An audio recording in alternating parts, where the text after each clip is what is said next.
Hey guys, welcome back. Houston Math Prep here. Today we're going to start looking at graphical displays of frequency distributions. The first one that we're going to look at is a histogram. So histograms are bar charts with a few things to note about them. So one, histograms are only for quantitative data.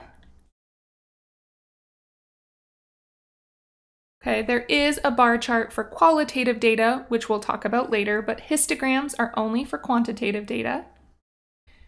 In them, the bars must touch.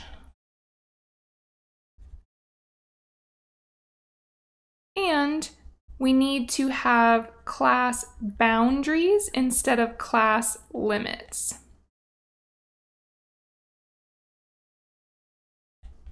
So we'll talk about what that looks like when we get into our examples.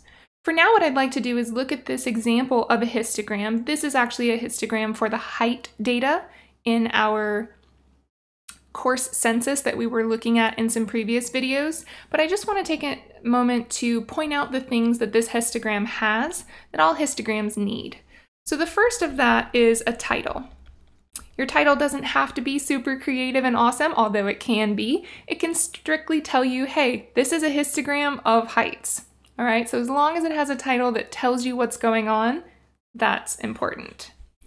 The second thing that you need are axis labels. So you need to label what your vertical and horizontal axis are telling you.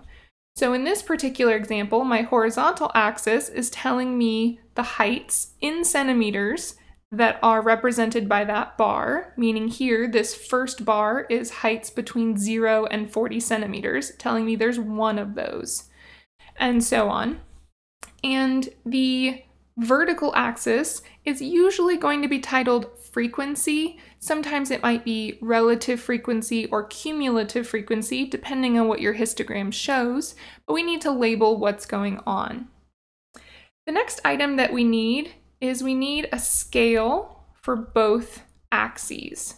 Okay, so we need something that indicates what does this first bar go from, and then we need to know what are we counting by on the vertical axis. So we need a scale for each axis, and that's just going to depend based on your data. So we're going to look in each example, how can we determine an appropriate scale? The other thing that we have are the actual bars themselves. Remember, each one needs to be the same width and they need to be touching, no space between them.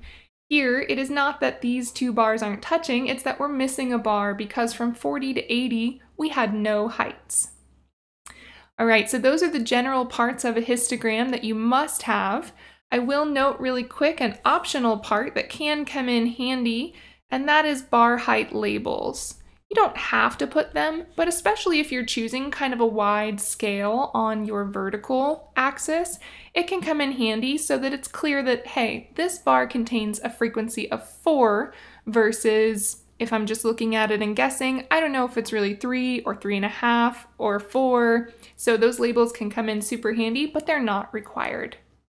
All right, guys, there's our quick overview of a histogram. Catch you in the next video.